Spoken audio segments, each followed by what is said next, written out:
I'm the director of Seattle Arts and Culture for Anti-Racism, and this is our third Lunch and Learn. We had a debrief session in between the second one and the third one. And this session today is all about reimagining holistic public safety. And we're going to hear from folks around the ways in which they have reimagined holistic public safety for their communities and share tangible wins that they've had, talk about restorative and transformative justice, what that means for holistic public safety, even giving us an opportunity to define what holistic public safety means to each of us. So I'm excited to have everybody here. Really quickly, we were not able to find a captioner today, but we do have ASL. So if you need interpretation, you can pin the ASL interpreters to your screen. We, at a later point, are going to break up into race-based caucuses at the end from about 1:30 to 1:50. If you need ASL interpretation, because we're going to be doing separate caucuses, please direct message Vivian or Natonia that are on this call and let them know so we can make sure to have either the interpreters in one room or have an interpreter in each room. So those are our accessibility acknowledgements. We want to do our land acknowledgement. So I'm going to go ahead and read that. We would like to acknowledge that we live, work, and play on the stolen and traditional territories of the Coast Salish peoples, and that we occupy this land. This acknowledgement does not take the place of authentic relationships with Indigenous communities, but serves as a first step in honoring the land that we are on. And May 5th was actually, and has been for a few years now, recognized as the National Day of Awareness for Missing and Murdered Indigenous People. And we've changed it to people instead of women to be inclusive of all genders, of two-spirit folks, and to call attention to that community. Native women face murder rates more than 10,000 or 10 times the national average. More than 5,000 American Indian and Alaskan Native women are missing. 55% of Native women have experienced domestic violence, according to the recent data that was shared with the U.S. Department of Justice. Currently, the Violence Against Women Reauthorization Act, Title IX of that act, would aim to improve the safety of Indian women and people by authorizing funding for training, equipment, allowing tribal governments access to federal criminal investigation data, and creating a pilot project to allow up to 5 Indian tribes in Alaska to implement special tribal criminal jurisdiction. The Senate is currently sitting on this bill because they don't like the provisions in the act that would forbid those convicted of assaulting women for owning guns. So a little audacious there in the reasoning to sit on that bill. But we want to highlight that this is a plan that would hopefully address the violence that missing and murdered Indigenous people are facing. You can find out more at the National Indigenous Women's Resource Center. We always share a fact when we are giving our Native and land acknowledgement so that we're remembering that this is not something of the past, but that these communities and people are still here. And we need to find ways to continue to build authentic relationships with those communities. I also want to offer up an emotional labor acknowledgement. So we always give emotional labor acknowledgements to acknowledge the weight of emotional labor that Black, Indigenous people of color are carrying in this space, especially when we're talking about policing and especially for Black folks. And we want to agree as a community to hold the weight of that emotional labor together. So emotional labor is the need for one group to regulate their emotions to satisfy another group, usually the group holding the most power. We want to acknowledge the diversity present and not present in this cohort. This group is currently comprised of predominantly white folks, and white folks inherently hold more power in our current social system. We also want to recognize that the folks of color in this cohort are inherently carrying the abundance of emotional labor, both in this room and on a daily basis as they navigate the world, many of them navigating multiple systems of oppression.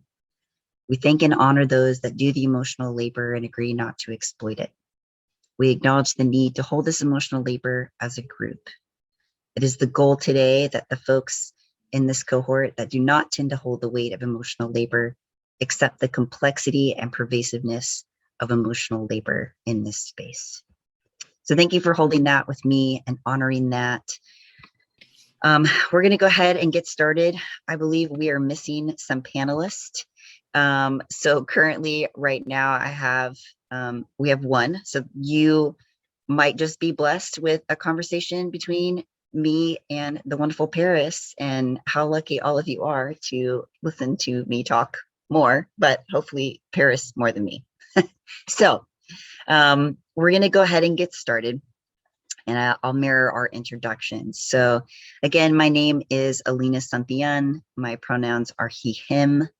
I am a light-skinned Latinx person with short black hair that is hidden under a red beanie cap.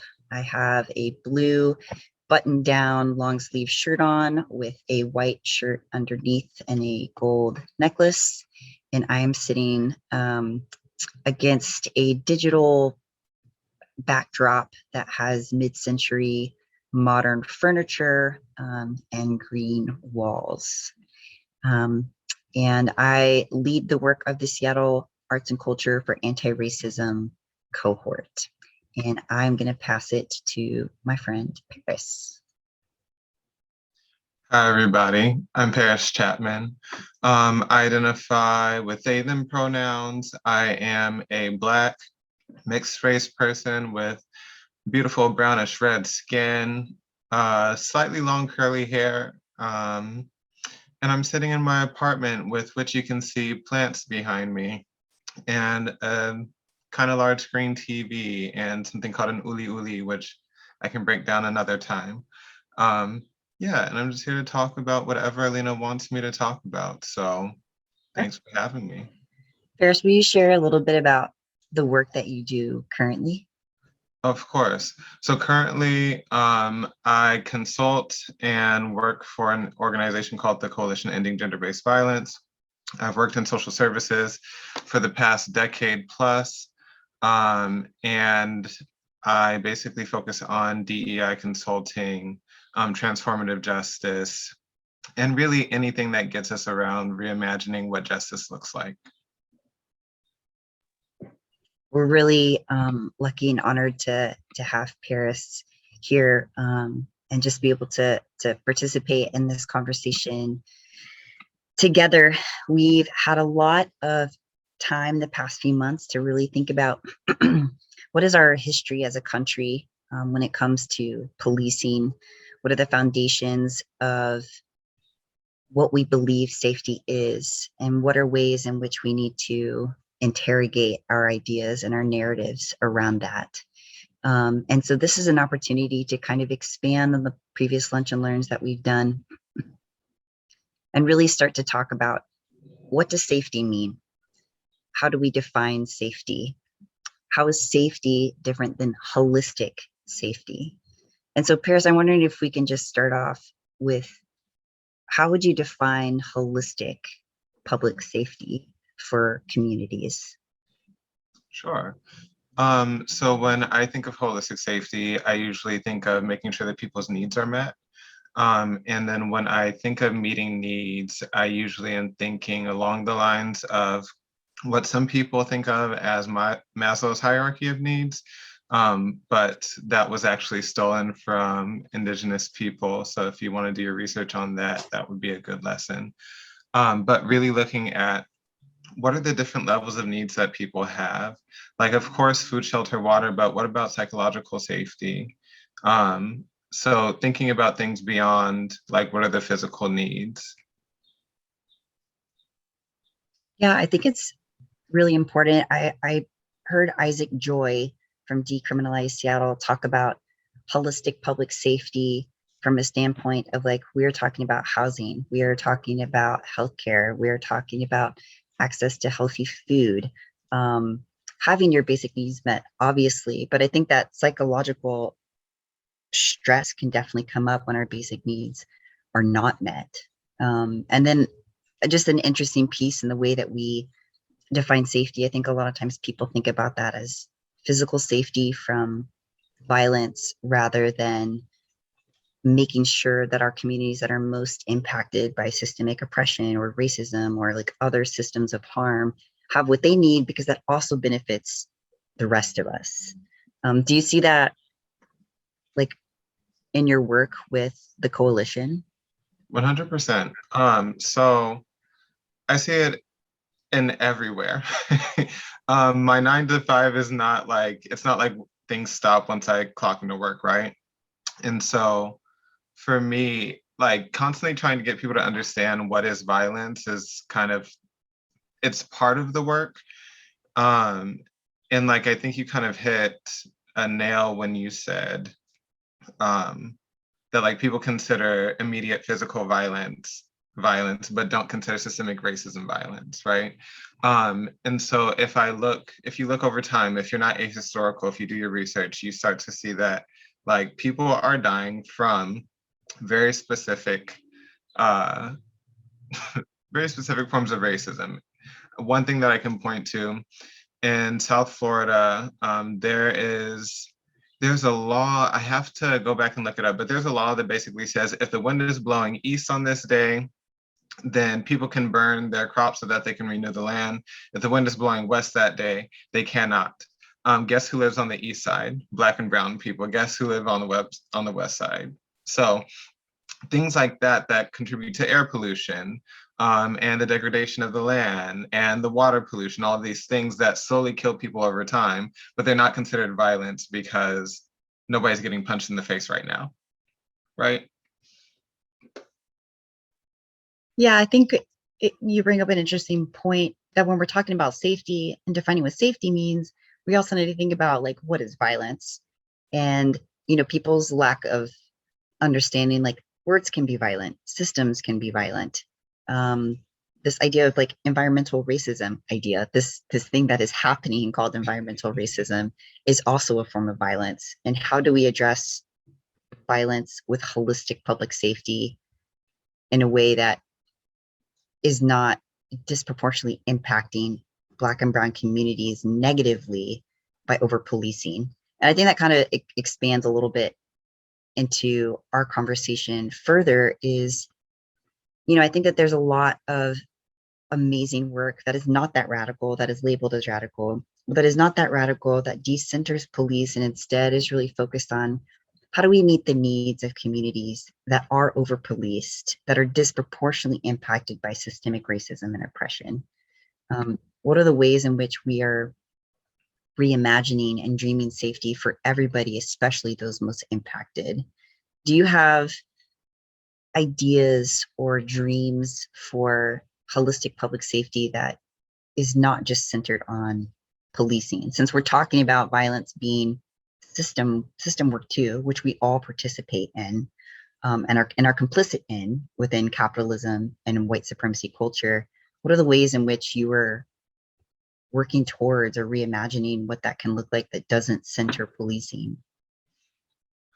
Um, this is always a funny thing for me because as an artist, as somebody who's like very woo-woo in the world, um, I know that I don't like, I fully believe in the power of imagination and that we need to imagine things differently than they have been, right? But at the same time, as a person who knows the history of poverty in this country, I don't have to imagine shit. Like if I know that there's or if I know that there's a neighborhood over here that doesn't have the same violence that I do because nobody has to steal food from the next person, then that is not something that I have to imagine. I just have to make sure that there's now food, right? So there is part of it that's like, one of my favorite quotes is, um, we currently, what is it? We currently live in the imagination of someone else, someone who's convinced us that we want to be them. Like there's a quote somewhere along those lines, but the idea is that this world has been imagined to be a specific way, and then systems have been built to support that imagination. Um, I think that it's now time for us to start to have the space to imagine, if that makes sense. Like when you are a person who has faced genocide in your lineage, has faced slavery in your lineage, and all other forms of oppression, it becomes more and more difficult for you to have the space to imagine something beyond your survival. And so now we're moving into a space where I just want people to be able to, first of all, have the space to imagine. Second, have the space to make mistakes now that they've had the space to imagine. And also be funded for the time and for the mistakes that are being, or like not the mistakes, but the learning that's happening. So that's like a very loose kind of way of thinking about it.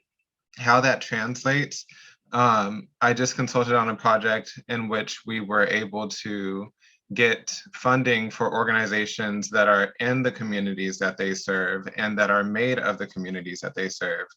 Rather than the history of nonprofits and social work where money is being funneled into large white organizations, and large white organizations get to make whatever mistakes that they want, and then still get funded year after year after year, while smaller organizations pop up in the communities and then aren't funded, or they make a mistake and then they lose funding or they have to pay back funding. So that's the kind of like higher level and more direct of some of the work that I do around that. Is that helpful? Yeah, I think it is helpful. I mean, I think that you kind of touched on this point too, that people forget, like we've had the current system for so long, since the foundation of this country. And it was built to benefit white folks and to control Black folks and brown folks and to push Native Indigenous communities out, or to full on just genocide an entire group of people. But I think one of the things that you're touching on that I think is important is that that system has been around for a long time and it's not working. Yet there's this expectation of this new way of reimagining holistic public safety, that there can't be any mistakes or there can't be learning. I wouldn't even call them mistakes. We're learning to build something different that has never existed before. So obviously there is going to be learning that takes place in that process. And there needs to be time and grace and support from folks that are standing in solidarity with those communities that are trying to make that happen, rather than, okay, we gave you a chance and it failed, it didn't work. Rather than like we're talking about transforming massive systems or dismantling them. That's another form of policing, right? Yeah. Like if you're waiting for me to get caught making a mistake, then you're not actually there to support the work that I'm doing. You're there to wait until I get caught doing something, right? Yeah, I think it's really easy for people to do that when they're afraid. We make decisions or judgments or assumptions when we are afraid. And I think giving ourselves time to think about, like, what are we afraid of, is a really valid thing that can be uncomfortable, that all of us need to unpack. And I think that it's really interesting when we talk about solidarity. We've talked about this a couple times in the last 2 lunch and learns around, we want our solidarity to be actionable. And I believe that solidarity also asks us to risk something. It asks us to shift power. It asks us to let go. It asks us to allow our foundations or our narratives to be shaken, to build new ones, to unlearn and learn and relearn how to exist in community. And when we talk about liberation, when we talk about solidarity, when we talk about being in community with people, what does that mean and what does that look like? Are we willing to let go of power? Are we willing to shift? Are we willing to move? Are we willing to trust the people most connected to the trauma to lead? I don't think that anybody on this call would say, gosh, if I've experienced, losing my house in a fire, or I've experienced the death of a loved one, or I have been hungry, that other people who have not experienced those things best know what we need in that moment. I think we are our own champions in the way of, like, I know what I need. I know what my community needs and how to improve those spaces. Yeah, I mean, one of the things that I was saying part of the project that I was just mentioning is like my mother, like everybody was like, Auntie Bev is mean. And now I look at my mom and I'm like, oh, she was doing violence prevention. She would always say, like, we don't call each other out our names in this house. Like, nobody gets to call anybody out of their name in this house. And like, she was very, very particular about that. But she knew that like she grew up in a space where that was allowed, right? And she knew how she felt about herself and the things that she had to work through and let go of in order to like feel like a whole person that was capable of living a life and contributing to society and just being a person of value. um and so like that's just like one small form of violence prevention, right? Like my auntie and my grandma, those were my after school programs. Like these things exist already, and you have aunties and uncles and all kinds of people who are running whole daycares but not getting paid and not getting funded because they don't know how to access the system in the same way, or for some reason they can't access the system in that way. um, and there are other harms that come from not being able to access that. But then on top of that, you end up getting demonized. So like one of the examples would be like, I was a latchkey kid, so like technically that's illegal, right? But my mother was working 2+ jobs in order to make sure that I had what I needed. So, but she could have legally faced repercussions because she had to choose, and which way was she going to be able to fend for me. So violence, like there is somebody could look at that and say, well, it's violent to leave your child by themselves. But also would it not be violent to allow to say that somebody can't work, can't pay their bills now, and then their family can't eat, so now they can't survive? Like, is that not violence too? So yeah, there's just a complicatedness that I think a lot of people just can't necessarily fathom if they haven't lived through those experiences. Yeah, it's hard to hold the complexities, I think, for people. And I've struggled with that too. It's hard to sit in gray areas sometimes. It can be like uncomfortable for us, or especially if we're using our own experiences for deciding like, well, that's not how you take care of a child, or that's not how you do this, or that's not how you do that, rather than allowing people to lead themselves, and making sure that, I mean, kind of what you're talking about is a lot of different gears of a lot of different systems working together, and like how systemic racism is so prevalent. And I think harder to pinpoint because it depends on a lot of different institutions and systems working together to uphold that, for sure. So I think that Reggie actually has just joined us. Reggie, I think if you turn your camera on, you'll be able to be pinned. Yes, I'm here. Or spotlight. Or we can spotlight, yeah. Yep. Can you see me and hear me? Yes. All right, awesome. Thank you for being here. I wanted to, we'll pick up the conversation again, but I just wanted to give you an opportunity, Reggie, just to name, pronouns. For visually impaired folks, we've described ourselves, like what we look like, kind of our backdrop, and just describe the work that you do. Got it. So apologize for being a little bit late. I think things are going to my old email. So quick life update. I'm the former director of the City of Milwaukee Office of Violence Prevention, and now I am the director of Violence Prevention Policy and Engagement at the Medical College of Wisconsin. And so I am literally still putting my office together. So in terms of the backdrop behind me, there's a lot going on there. But yeah, this is my literally 6th day on the job. And as far as pronouns, he and him, and definitely appreciate being invited to be a part of this conversation. Yeah, thanks for being here, Reggie.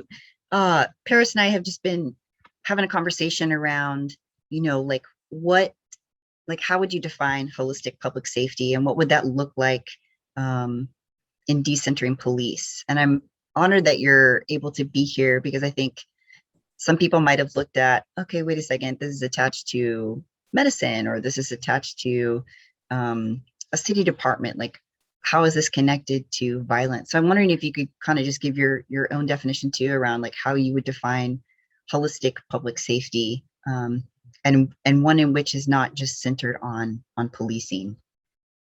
Right. In short, the way that I talk about holistic public safety is when we talk about violence prevention, it's not about simply the absence of harm or the absence of injury or the absence of violence. It is also the presence of justice, opportunity, and well-being. And so I think in short, that's the way that I describe it, and understanding that if we are not well in any part of our lives, it can affect our entire life, whether that be emotional, spiritual, physical, psychological, structural in terms of the environment. All of those things have an impact on how we see ourselves, our relationship to the world, and each other.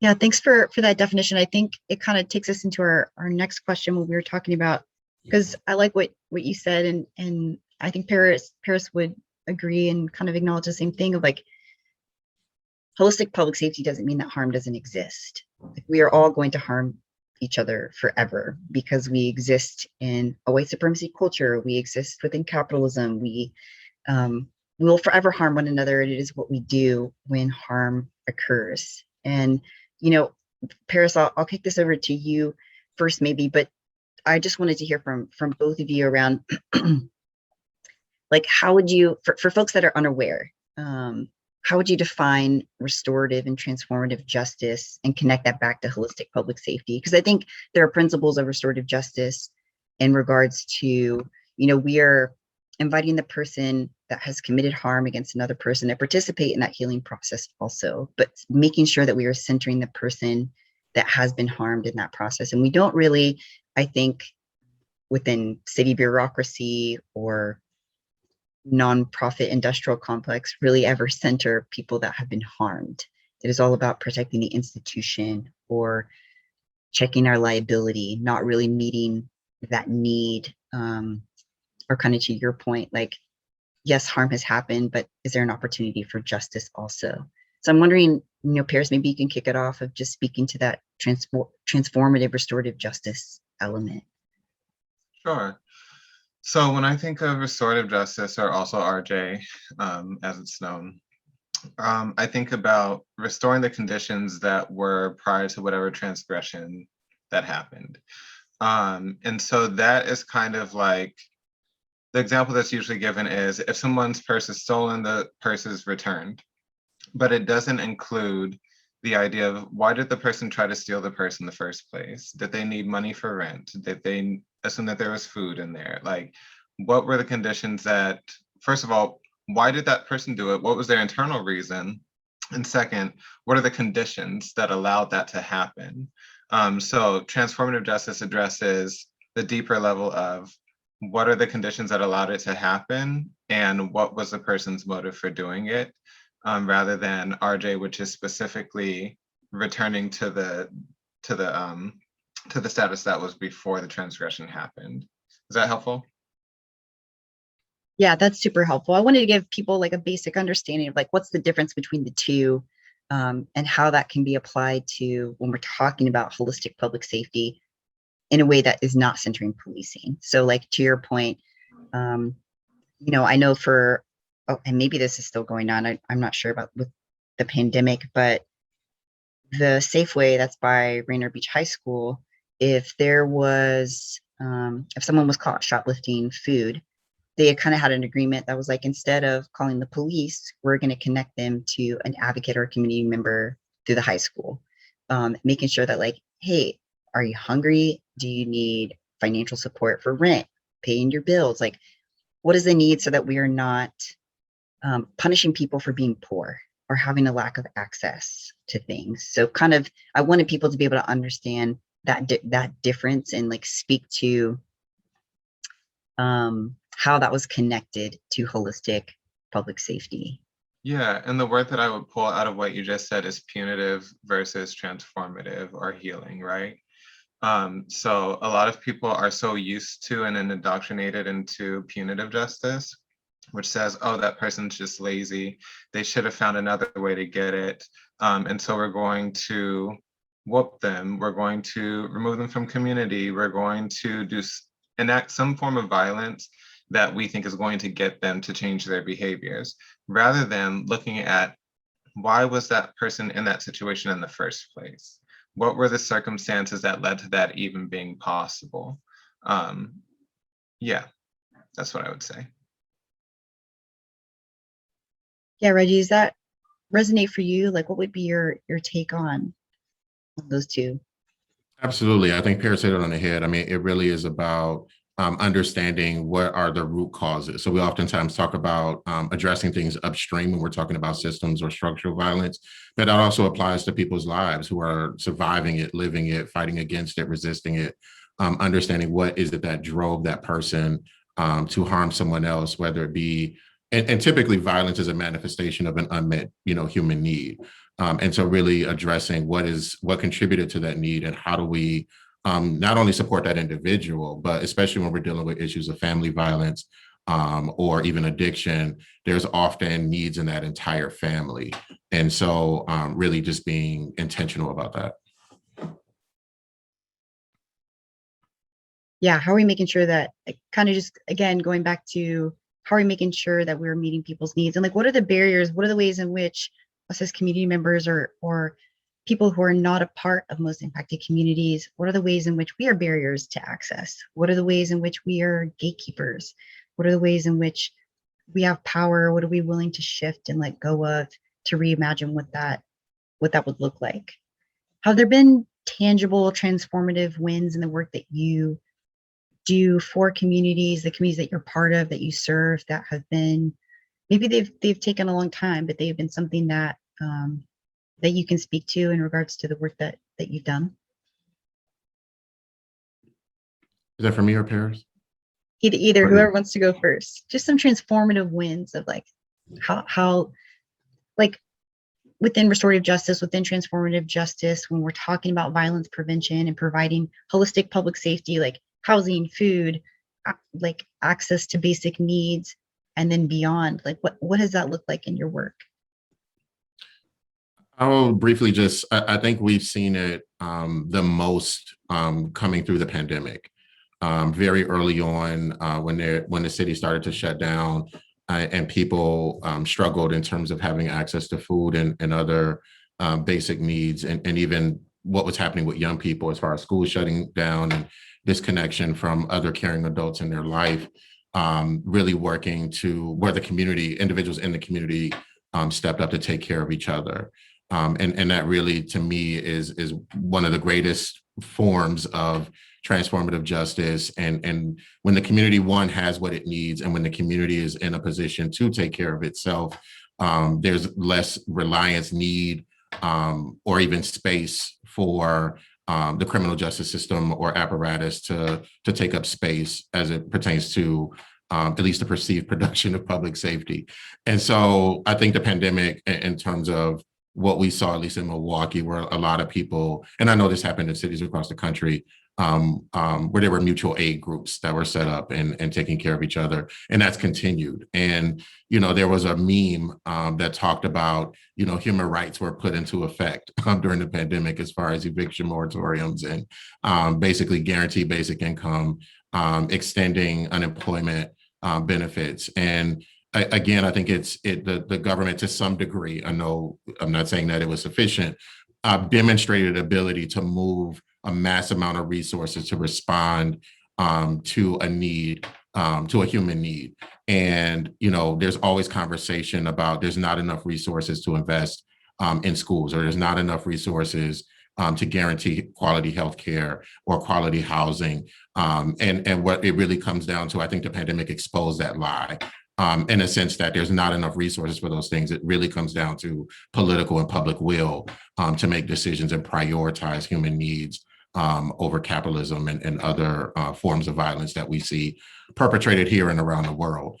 And so, again, that in terms of the community stepping up in that way, but then also, we also saw it in Milwaukee with the Liberate MKE campaign that really galvanized the community around looking at the city budget and looking at how much resources are being allocated for law enforcement versus other community needs around housing, youth employment, and violence prevention.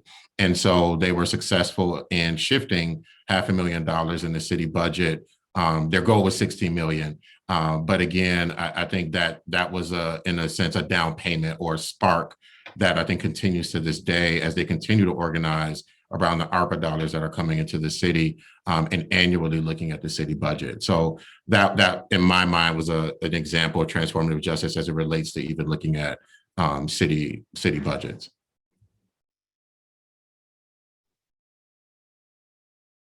Like Reggie took it all. But one of the things that I would kind of pull out of that is that part of the response there happened outside of the system. Like there's a part of transformative justice that's not always necessarily working within systems to make things happen. Reggie, I think your words were that if a community is, it was something along the lines of if a community is properly resourced to meet their own needs before a criminal justice system can get involved, then that likely reduces harm as well. And so my hope is that people will also be validated for the things that they have to do outside of the system in order to meet their needs rather than being criminalized for it. And so one of the examples that Reggie mentioned again was mutual aid during COVID. A lot of mutual aid is actually not legal practice, but it was absolutely necessary for communities to step in where the government would not. And for anybody to be penalized for that is then perpetuating violence and harm. So yeah, I don't have a whole lot more to add, but I would encourage people to think about that. Yeah, Reggie, I'm curious if you can expand kind of just on, like, now you're with a medical college, like, what are the ways in which there is violence prevention in terms of like the healthcare system? I don't know if you can speak to that at all, but just the difference between what your role was with the city versus now. Sure. I just posted in the chat a link to the Blueprint for Peace, which is the People's Plan for Violence Prevention in Milwaukee that was launched in 2017.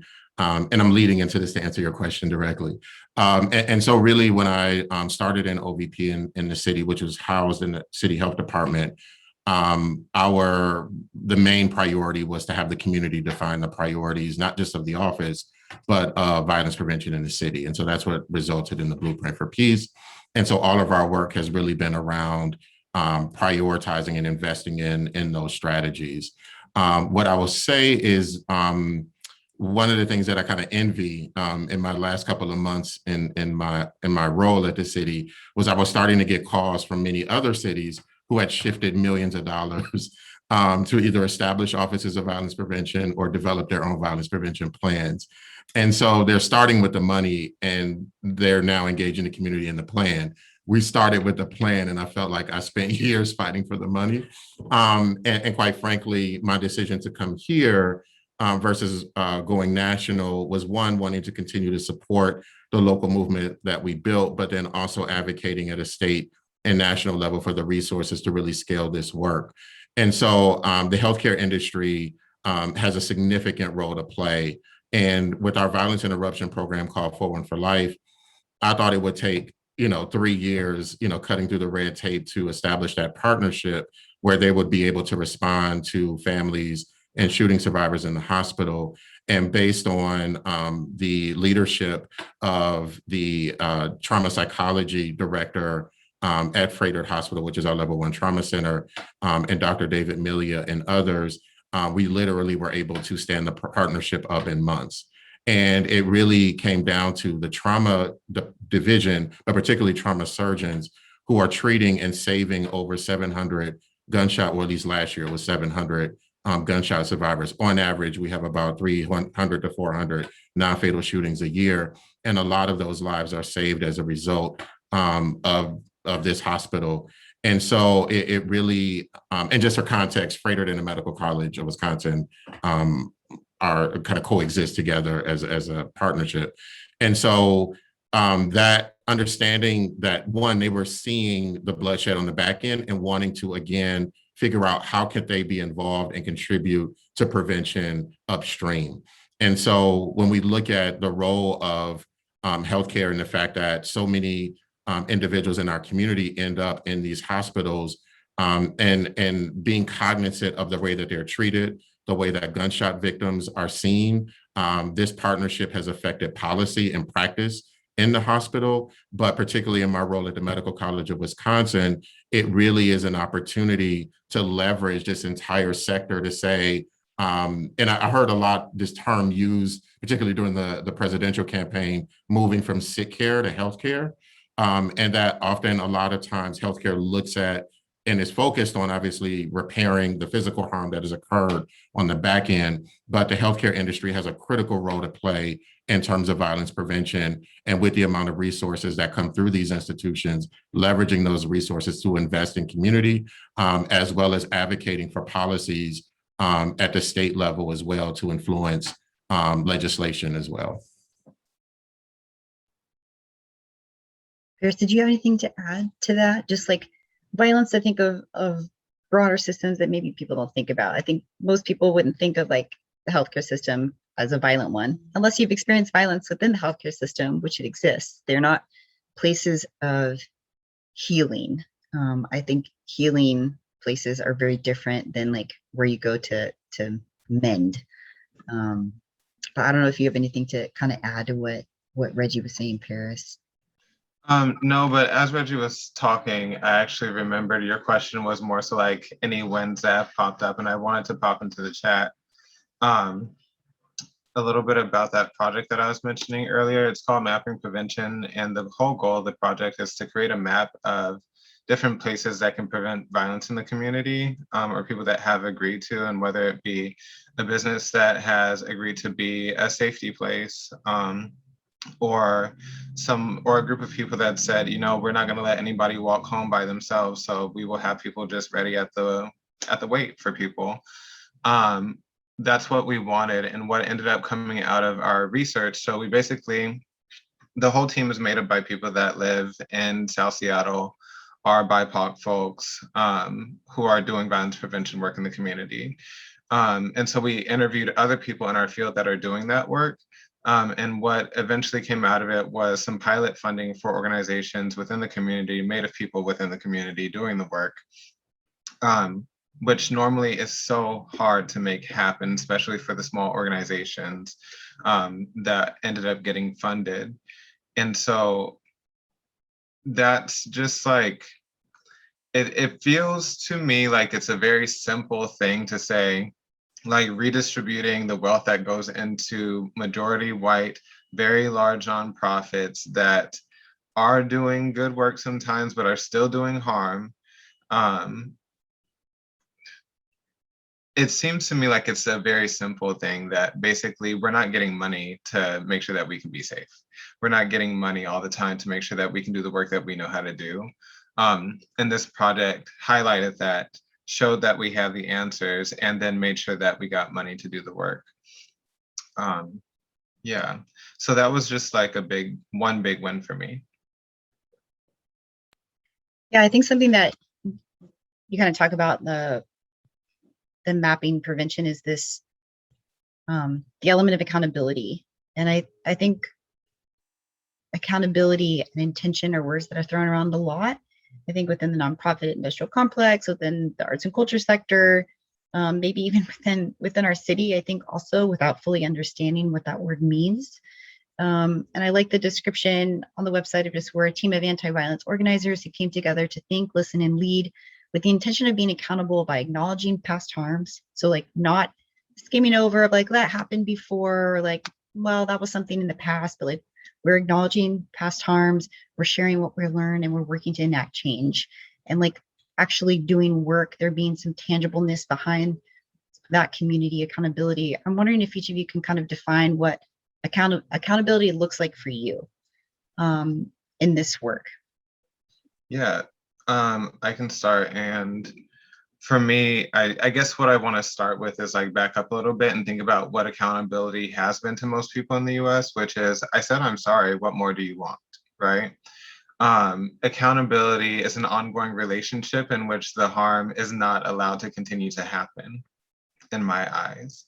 And so that means that there's an opportunity to acknowledge the harm that happened, reconcile the harm that happened, and then the harmed party and the harm doer, they get to decide together, and really the person who has been harmed gets to decide, do I want to continue this relationship? And if I do want to continue this relationship, what are the conditions and the boundaries that I need to set up in order to make sure that this harm doesn't happen again? That's how I think about accountability. Is just making sure that there's an opportunity to address the harm, reconcile for it. And then if there is an ongoing relationship, continue to build ways to make sure that that harm is not possible. That's really powerful description of that. And really, again, centering the person that has been harmed, not our need for to get things off our chest or to not feel guilty or shame or but just to acknowledge that harm has happened and take accountability for that. What about for you, Reggie? I concur with what Paris laid out. And again, I think there, when we think about accountability, both at the individual level and the system level, one way, especially when we launched the planning process for the blueprint, you often hear about the term resilience thrown around. And one of the things the community was extremely clear about is we are not trying to be comfortable in our pain. And trauma-informed care was also the buzzword of the day. And I'm not saying this disparagingly against, the intention of these things, but essentially trauma-informed care begs the question, what happened to you instead of what's wrong with you, which is, important question to ask.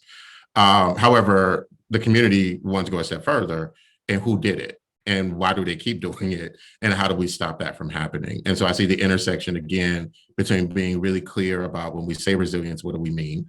And community resilience. And then two, when we talk about accountability, when we talk about trauma and trauma-informed care or healing-informed cities, all of those things really cannot absolve the root purveyor of the pain or of the trauma, and making sure that it's not just about trying to just focus on the individual healing, but looking at number one, communal healing, but then number two, resisting, addressing, and stopping the production of the structural and systemic violence that are harming community. Can I just also say the most annoying thing when you're trying to work through an accountability process is when somebody says, I'm sorry, 5 times and never allows the harmed person to say, this is actually what you did and this is what I would like to see happen. And I know, if you struggle with accountability or you know anybody that struggles with accountability, please take space to grieve the fact that you are going to do harm to somebody. It is not possible to live this life and to live in relationship to other people and not do harm. I am a social worker and I have been for a very long time. And if I pretended that because I want to help people that I can't do harm, then I will consistently do harm and never make amends for it. I'm not going to do that. That's not the person I want to be. I don't think that most people want to be that person. But if you choose not to look at those parts of yourself, then you will allow them to run rampant. That's a really important, I think, point to make, is that, again, we're going to harm people, and it's what we do when we do that. My mom always used to tell me as a kid, sorry means you're going to try not to do it again. It's not just this, I'm sorry kind of thing. And, it's, how is my behavior going to be different? How am I going to change things moving forward? And I think it's important for us to remember that, that we are going to harm people, and that we have to be able to take accountability and sit in that discomfort when we do, and really center the other person around what they need rather than what we are willing to give. I'm curious if each of you can kind of speak to maybe, one idea that you have, or one thing that you've put into practice that is addressing harm in a way that does not rely on the police or rely on punishment, but still meets the needs of the person that was harmed. If either of you can give an example of like what that might look like for people. Because I think there's this fear when we're having these conversations of like, you know, well, what if something violent happens? Rather than, and I've been guilty of having that outlook too, because of fear, rather than how are we making sure that people's needs are met? So I'm curious if either of you can kind of speak to that fear that people have of like, well, what will we do if such and such happens? Rather than like that not being the question to ask, but how are we making sure that we're taking care of everyone in our community? Go ahead, Reggie. Briefly, I think so organically the community does that and has been doing that. So the idea I'll share won't be new or original. And I see it all the time where people intervene or de-escalate situations in the Office of Violence Prevention, and based on the community's priority in the blueprint, we launched a violence interruption program where now people from the community with lived experience are now hired to do high-risk violence interruption, where they have literally stopped shootings that could have led to 5 people being shot after one shooting occurred, and mediated that situation. And again, you know, a lot of the shootings in our city are conflict related, interfamily, and so it's not, and people have been shot for $2, $5, like very minor things. And then you also have a lot of family and domestic violence related shootings. And so having an actual structure for the community to be resourced to do that work is a strategy called for by the community in the blueprint that we've been able to execute here. But again, organically, you know, we see that happening all the time.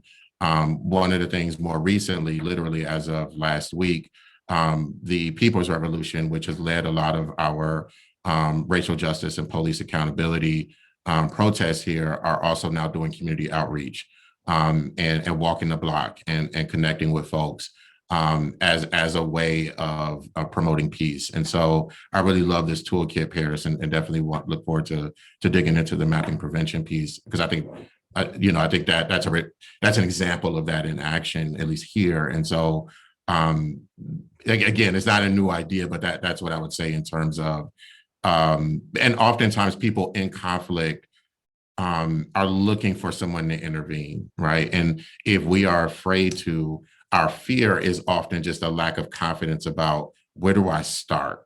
Or what's the first thing I should say when I walk up to people engaged in, just anger and major conflict.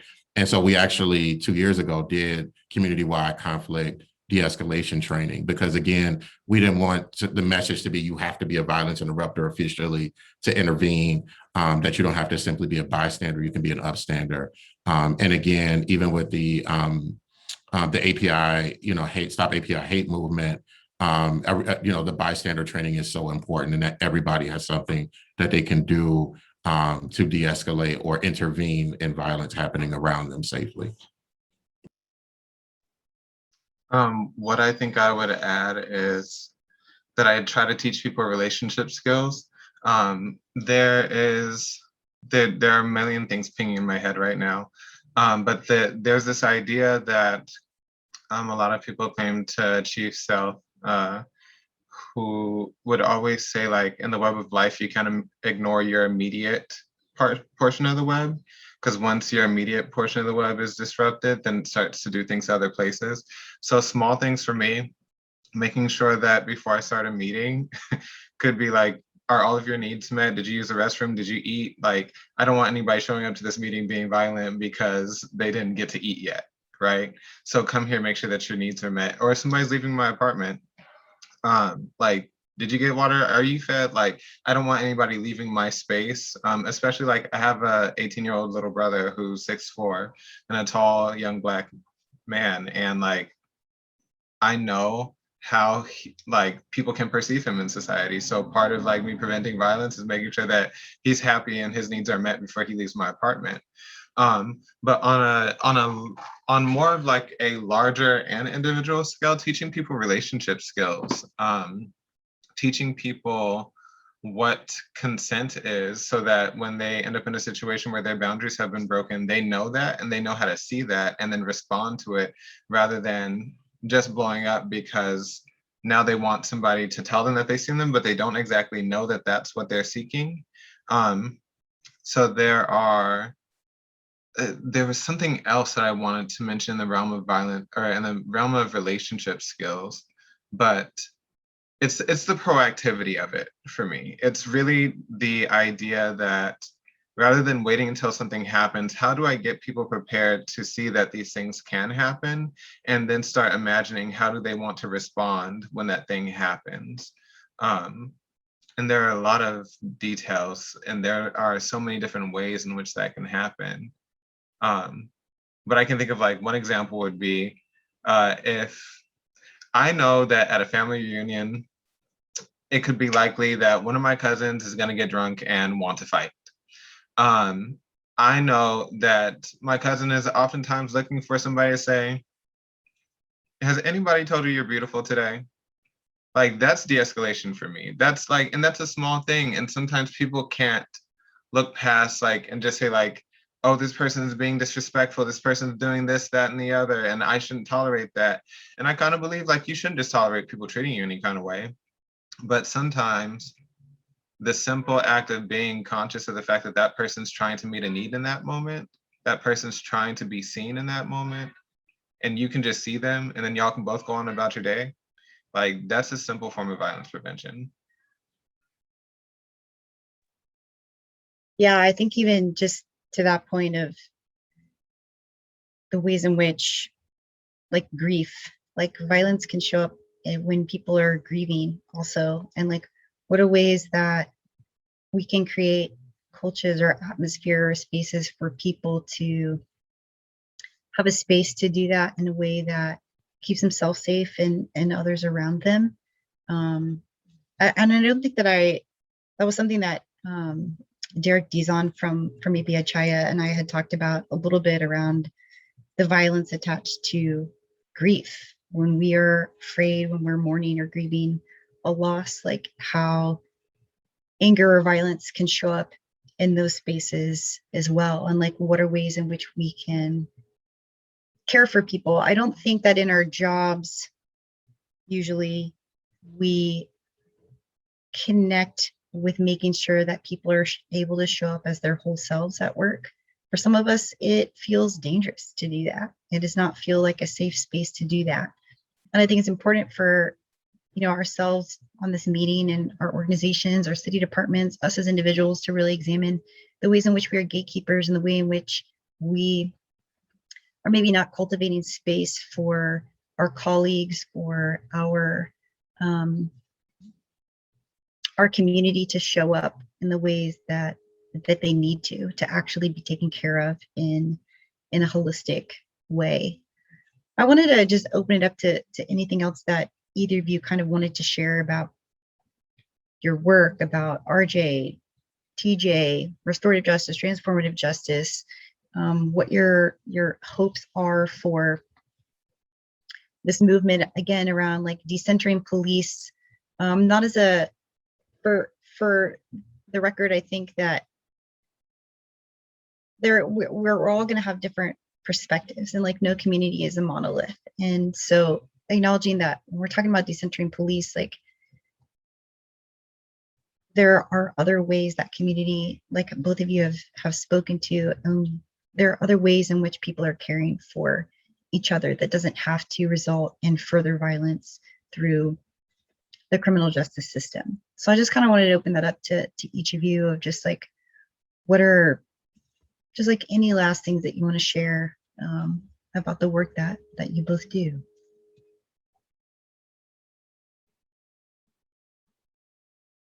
I think one of the things that I would encourage people to consider is how safety is politicized in order to give power to the state to continue to do harm to people. Um, there are many layers to understanding how violence happens in different communities, especially if you don't identify with those communities. But one of the things that I can tell you is that this country was founded on the genocide of a people because the US needed land and treaties in order to exist. And then they needed to produce something. And so they needed labor in order to produce something to exist as a country. That is the foundation of this country. That is the foundation of all of the systems, whether it's health, criminal justice, or anything else. I would be happy to share resources with people. But I want you to consider how when we talk about safety, who is it for? Who is safety being done by? And then who is it being done to? And I want you to really just consider that it could be possible that there are ways in which media and politicians and just different people who may be well-intentioned may say, we need more policing in order to keep people safe. We need to give funding to this organization to keep people safe. But it has nothing to do with the people that are actually in the unsafe positions that are being harmed. Figure out what they're saying. Lean towards everybody has a politic. But if you decide that you say that you want to help Black people, you want to help API people, you want to help trans people, you want to help houseless people, you need to know what their politic is, and you need to know where they want and need support and the complexities within those communities, because no one community is a monolith. I'm done.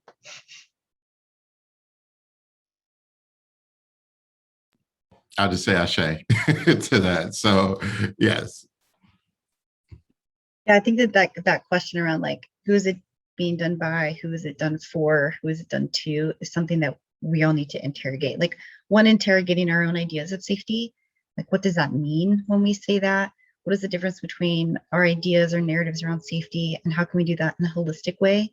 You know, at Seattle Center, we have a lot of, like, a really large houseless community and population. Like, what are the ways in which when we reopen, we continue to make sure that the resources they've had there, whether that's showers, like there have been showers on campus during the pandemic because there were shelters operating there. And there were 50, 60 people using those showers a day. To me, that says that there's need. And how can we make sure that ourselves as organizations are making sure that those needs are met? What are the ways in which we are valuing property over people? Like the response to, you know, someone spray painted a building or broke a window. Well, maybe we peel the layers of that onion and really try to think about, like, what are the ways in which maybe community folks around here need more support, rather than like, we need more security or we need more police to address issues like that, rather than thinking about how are we taking care of everybody in our community. I want to open it up right now for people to drop their questions in the chat. Again, being aware of, like, again, the violence of questions can be violent too. So thinking about, like, this being a space to honor the emotional and tangible labor that Reggie and Paris are sharing with us, their insight and their wisdom, and being able to ask them directly in regards to, like, holistic public safety questions that you have. So I just want to give people a minute or two to drop some questions in the chat. And then we're going to go into, we'll go into separate breakout rooms. We'll have white folks in one room, and we'll have Black and Indigenous people of color in another room. We'll drop the link in the chat when we're ready to do that, so you can select. Again, if you need ASL interpretation, please message me, Natonia, or Vivian with, hey, yes, I need ASL, and how you racially identify, to make sure that your access needs will be met in there, in those rooms. Because if not, we'll let, we just want to make sure that people have their needs met. So for questions, just go ahead and drop those in the chat. I don't think that we have I think the Q&A feature is just in the webinar. But we want to make sure that we open that. Currently, I have 0 questions, maybe because Paris and Reggie just blew all of your minds and you're just like, wow, I have no questions. I'm only committed to transforming all of the systems now. But please drop some questions in here. We're so lucky to be able to have both of their expertise here in this space. While we wait for that, I wonder if you can just kind of, I think some of the other lunch and learns that we've had, folks have really kind of just struggled with this. I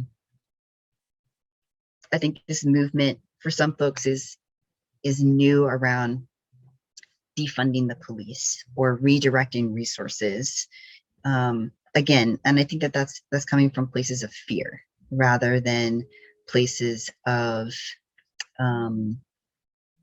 imagination or places of community care. I think we get a lot of statistics a lot of times that are, well, what if someone shoots someone? Or, and then thinking about statistically, like the likelihood of how often that happens, rather than like, again, what both of you have talked to, like, how are we meeting needs of people so they are not resorting to to violent things, to other forms of harm? And I'm wondering if you, I don't know, just like if that has come up in conversations that you've had with people in your own work and like what you have kind of shared with those community folks.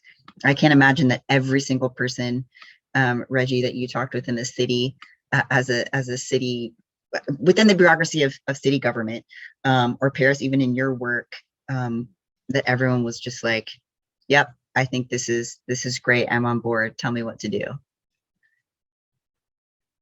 And just for clarity, are you saying with prevention or defunding the police in terms of that narrative? Like, or both? I think most people on the outside are like, violence prevention, that sounds great. Let's do that. Mm-hmm. Whereas like people feel more uncomfortable with the idea of defunding the police. Like, again, I think it being based around that fear, like, what if such and such happens? Mm-hmm. So you can speak to both of them if you want. But I think definitely that defunding piece, because I think it's rooted in fear rather than like, kind of to your point, Paris, when people are talking, or maybe it was you, Reggie, when we were talking about resiliency, like, I'm not interested in just surviving through pain or through lack of access or through loss or whatever. I want to thrive in community. So if you can just kind of like, yeah, what was your narrative of words? Yeah, briefly, I'll just say, even when we launched the planning process in terms of the Blueprint for Peace, and tried our best, to Paris's point earlier, to engage the community, the communities most impacted by violence in our city, understanding that different forms of violence impact different communities differently, but wanting their voice, their ideas, their imagination to drive what ultimately ended up in the Blueprint. And it really was, the buzzword now around reimagining public safety, that really was at the root and the heart of what drove that process. And so I think for some people, though, growing up in Milwaukee myself, like, violence was sort of a normal, everyday, you saw violence play out, whether it was by the system, by neighbors, family members, et cetera. So you develop a sense of hopelessness, not even like a lack of sensitivity to it, but just in terms of hopelessness, that can we do something else about violence that doesn't rely on violence or a violent system to respond to it? And so I think the heaviest lift in the Office of Violence Prevention when I was there, and I think is ongoing, is really getting people to embrace the idea that violence is preventable, that it is a public health issue, and that there are things that we can do to prevent harm on the front end, or reduce the likelihood of harm on the front end. As it relates to the defund conversation, it really, I've heard discourse from different vantage points, right? So the organizer in me and a lot of, folks who do a lot of messaging are in terms of getting to the nuance of what's what's the best message that creates or invites the most people to align with, your target, your goal, your aspiration. I'll just say personally, and strategically, we've tried to focus on the investment question. Because I think one of the things that we're really good at is shutting shit down in movements, and really, like, the vision for So after we shut shit down, we have to build things up. We have to develop new systems. We have to develop new strategies. And so the blueprint is our compass for that. But now, like, how do we actually garner the resources and work together to build and scale those ideas? And so I didn't get into the nuance of trying to convince people in terms of the right messaging to use, because at the end of the day, I knew what's at the heart of the issue is the redistribution of resources and really looking at how do you shift money from a system. And in Milwaukee, connotates over 50% of the city budget to actually investing in the things that people in our community have asked for and need and deserve, quite frankly. And so that it was really like focusing on the investment side of that question as well, and making sure that it, you know, that we were not just about what we don't want, but are actually advocating for what we do. Yeah, thanks for sharing that. Reggie Paris? Yeah, I was just going to say, the more you know about the history of policing, I think it would be more understandable as to like how much money actually goes into policing versus how much money goes into organizations that are trying to prevent and support people who have experienced violence, both just in community and at the hands of policing. But I think one thing that really stands out to me when I think about how much money police have is the militarization of police. Like, if you look at, for example, Colombia right now, or if you look at the struggle in the Middle East and Palestine, all of those things happen. Or even if you look at Nazi Germany, all of those things started somewhere. All of those different movements where we say that's so violent, that's so violent. I'm so glad that I live in the US where that can't happen. Newsflash, it's already beginning to happen. The US has the capability to, and has actually in the past, really shut down movements of people saying that like there's violence happening to them, and they've used the police to do it. So when I think of how police unions operate to protect police from actually committing murder, and then they can move to another city, get their same job back after murdering people, versus investing in organizations that are trying to respond to harm without doing more harm. That's the piece for me that Reggie said, which is like, how do we respond to violence and harm without using harm, without creating more harm? But when you think of the police, like, they've basically built a system that says if we have more guns, more money, more interrogators or investigators, then we will be able to prevent violence. But so far, it has not worked, at least not for Black people, Indigenous people, other people of color, trans folks. It has not been working. So again, that question of by, for, and to, who is it being done by, for, and to? I don't think that the policing is working for everybody.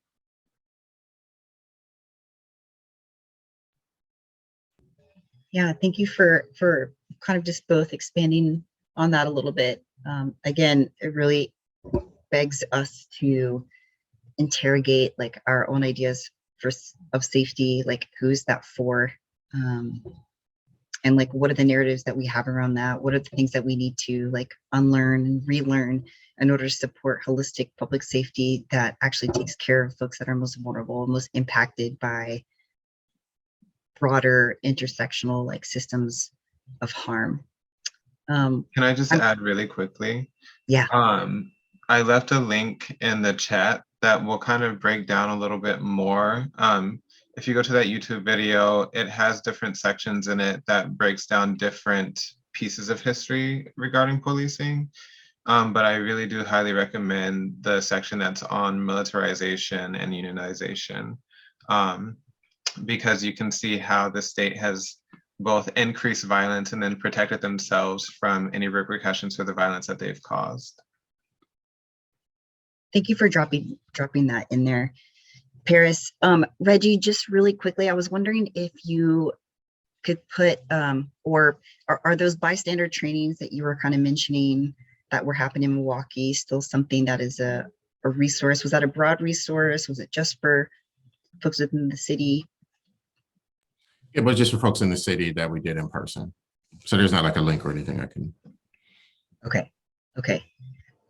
All right. We're going to go ahead and, first of all, Paris, Reggie, thank you so much for being here, for Brandon and Nora, who've provided our ASL interpretation.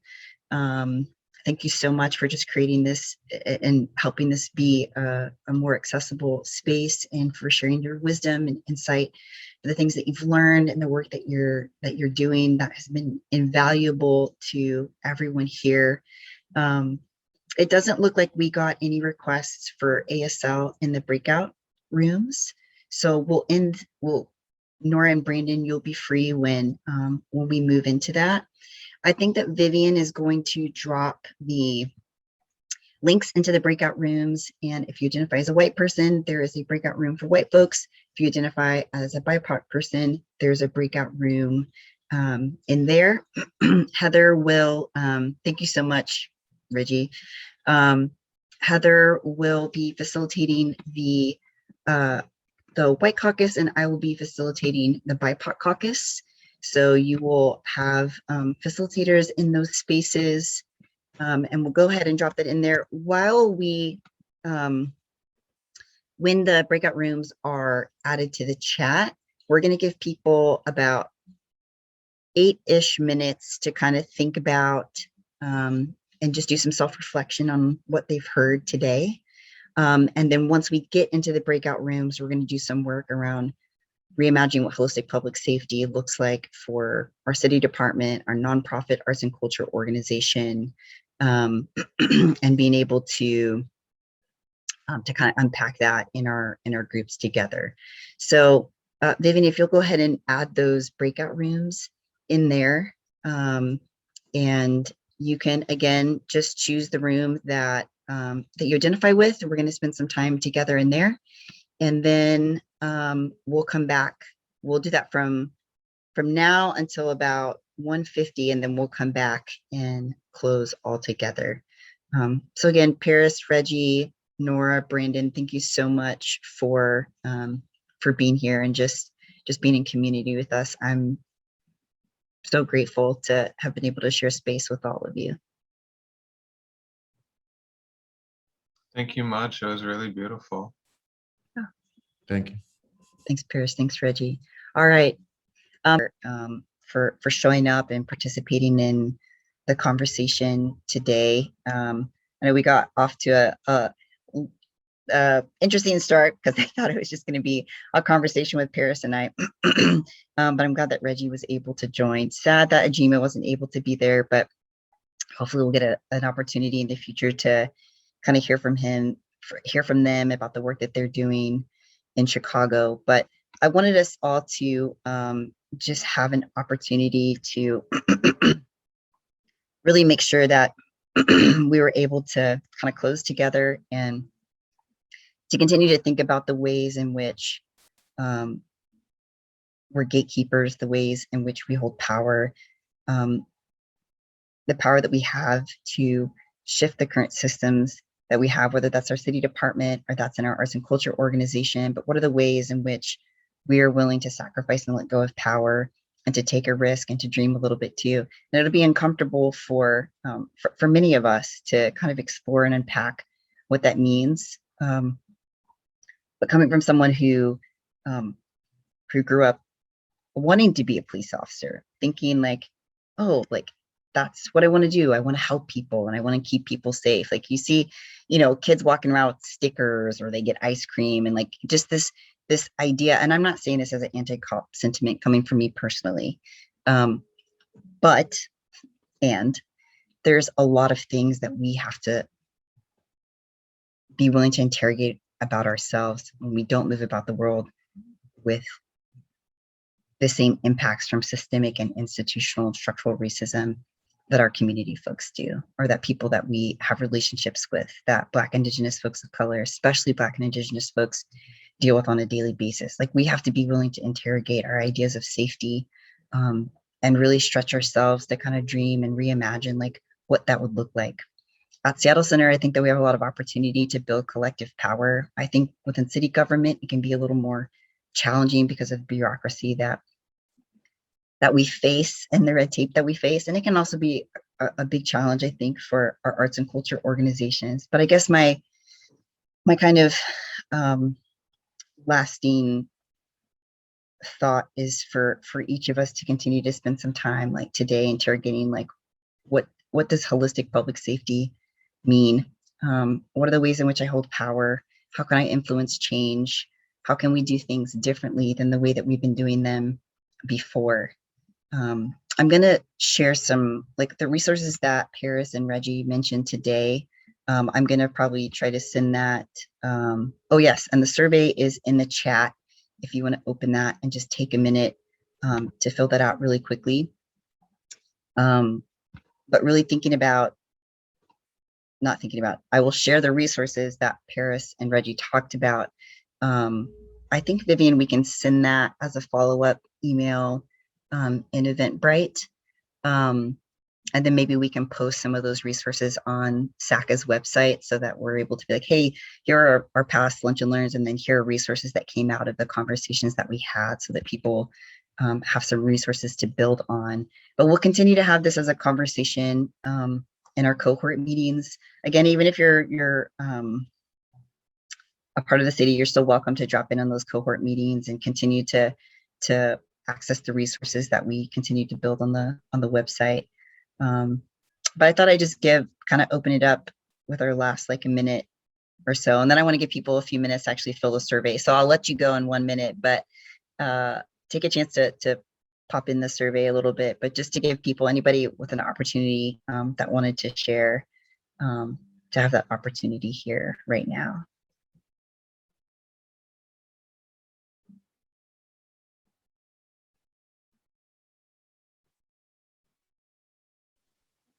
Alina, I just want to say that I really appreciate the different flavors, so to speak, of the presenters. I feel like we had some really kind of different perspectives that ended up really similar in some way. I don't know. I just want to say that. I really appreciated the time with Paris and then folding Reggie in. It was just helpful to kind of get a sense of like, there's so many different ways of kind of approaching these things. Thank you. Yeah.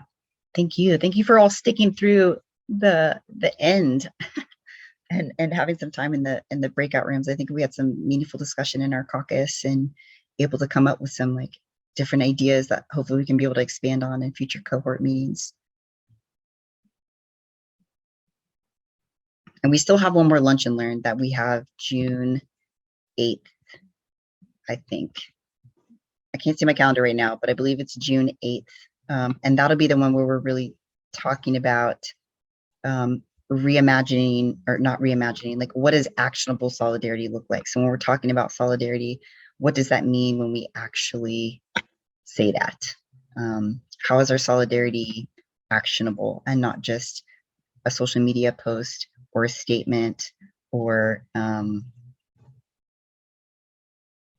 press release? Like, what are we willing to like risk and let go of? What about anybody else want to share?